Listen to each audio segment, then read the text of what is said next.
This week marked the end of an era in Queensland's sugar industry. Ian Ballantyne stepped down as CEO of Canegrowers after almost 2 decades at the helm. The former army officer has been at the forefront of massive change in the industry since he took up the position in April 1991. He helped transform the organisation from one that relied solely on compulsory farmer levies into a globally competitive, environmentally sustainable business. Ian Ballantyne spoke to Francene Norton.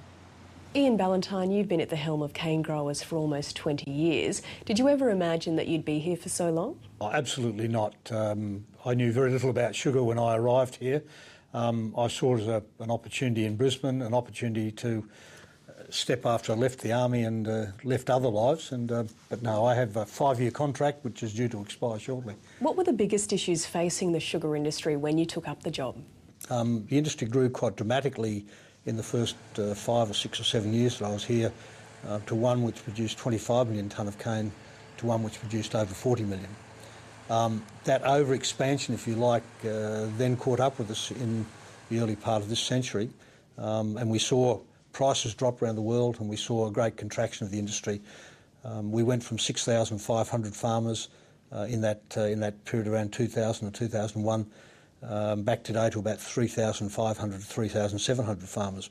The real turbulence in the industry occurred in the early part of this century, 2003, 4, 5, where we saw very, very low prices. It was during that period where we went to the federal government and we convinced the federal government to make an investment in the industry of about $400 million. Now that investment, and I tell the government regularly and our own members, paid off. Did the sugar industry need that turbulence to move forward? We had to become more commercial, there's no doubt. We now have a marketing body that doesn't have millers and growers involved. It's focused absolutely on a commercial outcome. We now have growers that can invest and make decisions about their future 4 or 5 or even 6 years in advance to secure sugar prices, so they can make decisions about their future now. Having said that, that doesn't make it any easier for the individuals who are affected. Are there any outstanding issues that you wish you could have resolved? There are dozens and dozens. I would like to have seen the conclusion of what is going to be quite a substantial period of change among the milling fraternity now. We've seen the change among growers, but we're now seeing milling companies reorganise. The takeover of the CSR sugar division by Wilmar is pending, and we're going to have an involvement in that. And I think over the next couple of years we're going to see some more value adding in this industry, which I hope and I believe can benefit directly growers. So they're the sorts of things that I guess I'd like to be involved in, but I'll be watching from the side, and perhaps in some way I might get a chance to have an involvement, who knows. The industry is fighting to restructure Reef Regulations. What would you like to see come out of that? I'd like to see, in the first case, us be better at communicating what we do already. We haven't done that well, and there's been a willingness, I guess, for the community to believe that farmers somehow are not good husbanders of the land, and I don't think we've managed that end particularly well.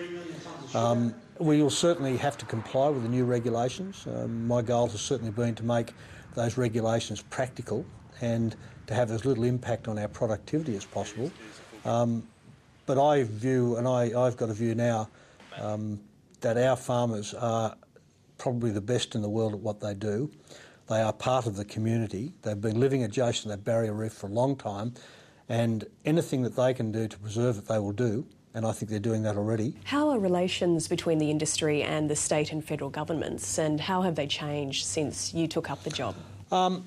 Well, our relationship with particularly the state government in the early days of my appointment here was that we were very dependent on government for regulatory arrangements. Our own organisation was established by statute.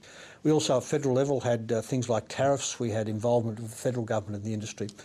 I guess what we're seeing now is far less involvement in the industry directly, that is, particular industry legislation. Indeed, there's effectively no legislation particular to the sugar industry now. I guess on a professional basis we deal quite well with the government. I think our relationships with the current state government and the current federal government are quite good, albeit that there are issues we will disagree with and issues that we'll argue about. And we're about to do that with the reef again, and we're about to do that with water pricing. But that's part of our function. Our function is to look after the interest of our own farmers. So are you happy with the state that you're leaving the sugar industry in? Absolutely. I'm always been told to get out on top, and I won't say we're on top, but the fact is there have been some very, very dark, deep holes in the industry in the last few years. We've emerged from that as, I think, a far better, stronger industry. I think the organisation is one which has a very strong brand. I think Canegrowers is recognised nationally as an objective, capable but strong, forceful voice for growers. We're recognised internationally as an efficient industry, and we're recognised internationally as a very strong organisation. So what a good time to get out. Ian Ballantyne, thank you.